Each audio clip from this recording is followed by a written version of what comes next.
Today we're going to be recreating a bass sound from Fourtet, Skrillex, and Fred Again's amazing new song, Baby Again, which is just taking the dance world by storm. So in the drop of the song, there's kind of a distorted 808 bass sound that's got a little bit of some weird pitch modulation going on.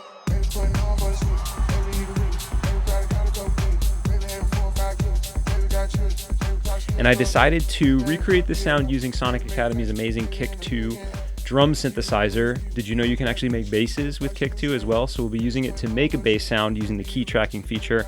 We'll walk through how to tune it, how to get the bass sound dialed in just right, how to distort it in the right way, and then we'll also look at adding in a bit of pitch modulation to get that warbly, weird pitch bending sound that we hear in the original song. So sit back, relax, grab a cup of tea, and let's get making this sound. So to start things off, let's take a listen to the bass as it comes in the original track. Here's a snippet of the track that I cropped out for reference.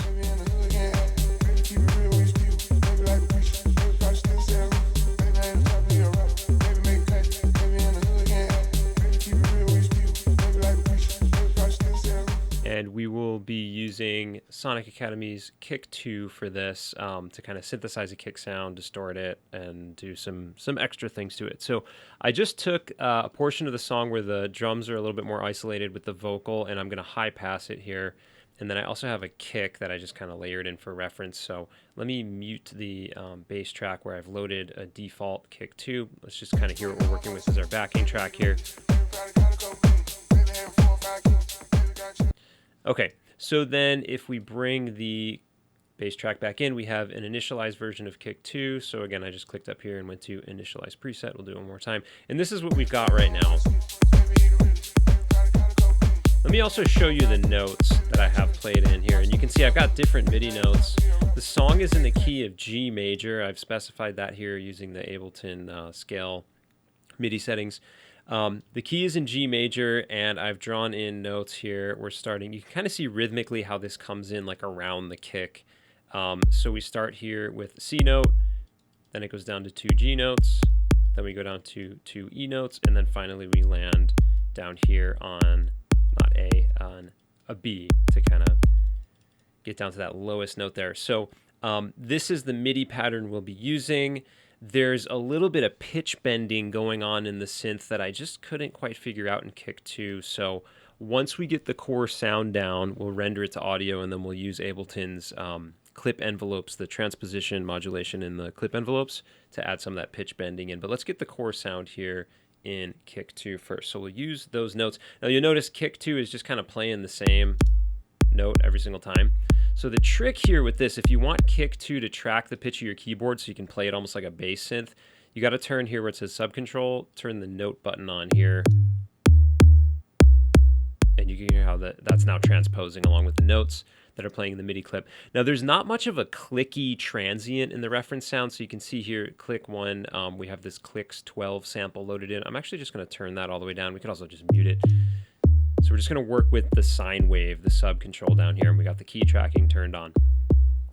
So a couple of changes we're going to make here to how it drops the pitch over time, because really that's what's going on. When we synthesize kick sounds, often we'll use a sine wave, and then we will use a pitch envelope to kind of change the pitch of it rapidly over time to give it that transient sound and get that kind of sort of dropping of the pitch sound, and that's exactly what Kick 2 does really well here. I'm going to make a couple of changes to our default settings here. I'm just going to have the starting pitch at C sharp 8. It doesn't really matter because it transfers away from this pitch so quickly that you don't even really notice it. I'm going to have it drop down to C4. You can really use whatever you want for these first two, but this is just how I had it set up here in my notes. We'll have it go from G sharp 1 to G1. Bear in mind, none of these pitches really matter that much that it's showing here on the graph because it's tracking the pitch of the keyboard. So this is all kind of relative. But I did want the pitch to drop down in a very specific way. So we're going to set the length of the entire kick sample that we're going to be creating here to about 495 milliseconds. Right around here. So we'll have the G sharp 1. It's going to land there a little bit closer to 1.3 milliseconds here. I'm going to move this to G sharp 1, and right around there should be good. I'm actually going to add another point here. If I double click on the line, I can add another point. We're going to have it sweep to F sharp 2 and then kind of like ramp down to G. So if we click here, we can actually curve the pitch envelope here. So it gives us a knocky transient. We get a little bit more noticeable, like a doo dropping of the pitch sort of sound at the beginning. So we can kind of play around with this, and you can hear how it really adjusts the transient of the sound. So we want to keep it somewhere around here.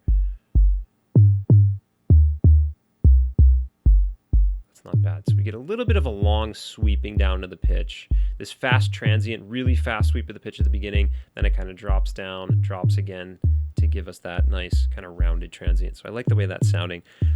Now we will have to add some distortion to this. I tried all the different distortions, and it seems like the wave shaping tends to do really well for what we're trying to do on this sound. So let's just start to turn the distortion amount up. Already we're starting to get pretty close to the reference sound. Now we are hitting the output limiter, which is on by default. We're hitting that pretty hard. So I'm going to go to the volume of our subcontrol and actually just turn that down by about 7 or 8 dB so that our output doesn't clip. We're getting all the clipping and distortion done internally here with our built-in distortion. That's sounding pretty nice. Let's maybe turn the mix down just a little bit. Somewhere in there. Feel free to play around with this if you want to adjust your settings. We can leave this additional drive where it is. I do want to add the compressor though. So I'm going to set the ratio at about 10 to 1. So pretty aggressive compression here. Start to bring the threshold down. So we start to see a little bit of gain reduction happening, maybe about 5 dB, and then we'll bring a little bit of makeup gain back. You can hear how that's actually distorting the sound a little bit more. It's flattening the transient. We're getting a bit of a longer transient now because we're squashing it down and holding it. Somewhere around there is pretty nice. Okay, let's go over to the amp envelope settings here. I don't think I need to adjust too much. Kind of play around with this. Here I get more of a click, more of like a knockiness if we have a really fast attack time there. That's kind of what we're controlling here if we move this from left to right, is the attack time. Somewhere around here is good. Just kind of dialing this in by ear.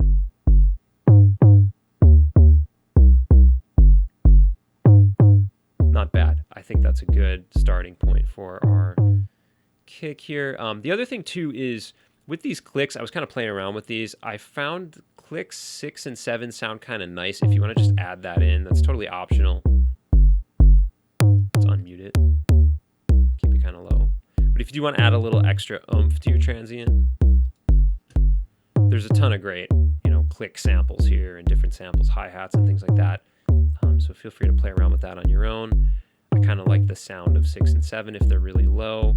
But I think I'll actually leave them off for this sound because it's a pretty rounded sound. Okay, so I think this will give us the main core sound here. Couple quick things I want to do. I just want to add the EQ. The EQ is actually on. Let's hit edit and we can see the EQ curve. That's fine if we do a cut around a little below 200 hertz, where we 195 hertz. Let's add maybe another bell curve here, and let's maybe just do a cut somewhere around 2K, because some of those distortion frequencies are a little much, maybe like 1700 hertz, 1700 hertz, somewhere in there. Doesn't have to be really aggressive. We could play around with the high shelf as well if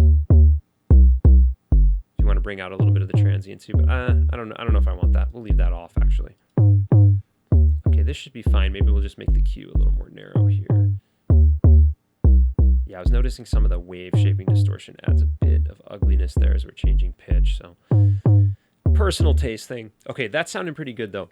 So if we want to, we can save this. Why don't we save it as Skrillex Again.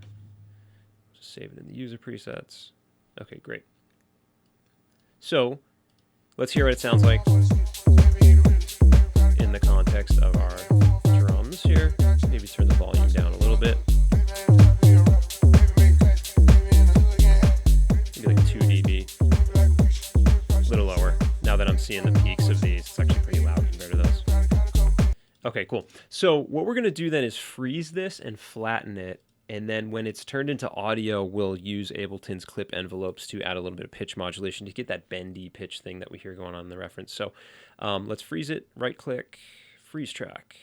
We'll add a new track underneath, or actually we can just option drag this or alt drag this MIDI clip down. It should create a new audio track for us. Yep.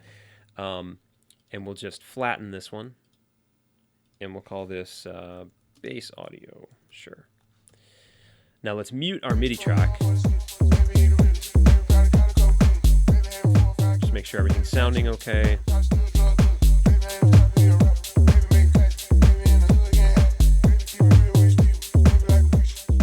Okay, so now let's draw in some pitch modulation using the clip envelope. So if I click this tab here, we can see it says envelopes. We'll go clip, transposition. We may want to change the warp mode here. Excuse me. Let's change the warp mode to complex mode so that our pitch bending just sounds a little more smooth. Let's go to the envelopes view here. And really, it's the same pitch modulation that's happening every 2 bars. So if we want to, we can shorten our loop down. Let's turn the loop button on here. We can take the loop brace and shorten it down. So we're just looping the first 2 bars, and then we can zoom in on that a little bit and dial this pitch modulation in. So that first note that we hear, there's a pretty aggressive pitch bend as that kind of bends up to the pitch that it's actually playing. So I'm going to add a couple of points here. Let's take this first point and let's drag it down maybe like 7 semitones. So it's like a perfect 5th. Yeah, already. That's starting to sound a little bit better. This note here, I noticed in the reference, does a little bit of a bend down. So we might have it come up to like, I don't know, 2 semitones and then bend back down to about 1, or from 2 down to 0, so that this note here plays the actual pitch that we have in the MIDI.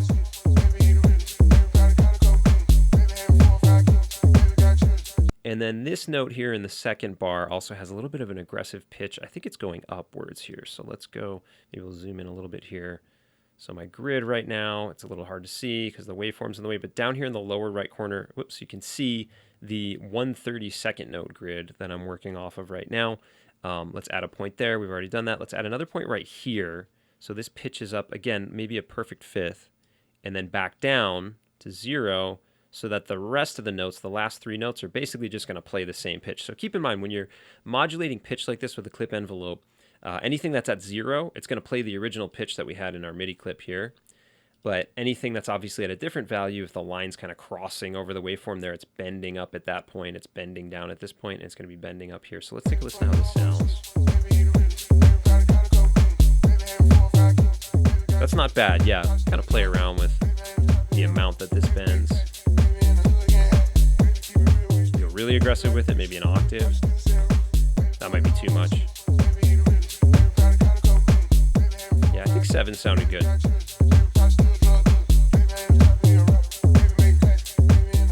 That sounded pretty close.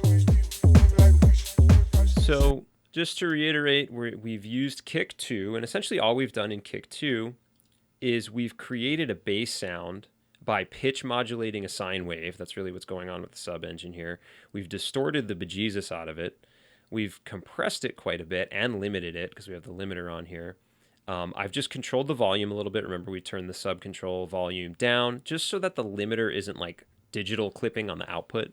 So like I said, all the distortion that's going on in this synth is controlled, and you know, we tuned it to sound good to our ears. We've also done a little bit of EQing, just removing some treble frequencies that were getting added in by the distortion. Then we've rendered it to audio as a loop, and then we've used the Ableton Live clip envelopes here to transpose and create those pitch bend effects. If you were using a synth that had a more traditional pitch bend like Anna 2 or Serum or Ableton's Wavetable or something like that, you could actually go in and automate the MIDI control pitch bend, which might sound a little bit smoother.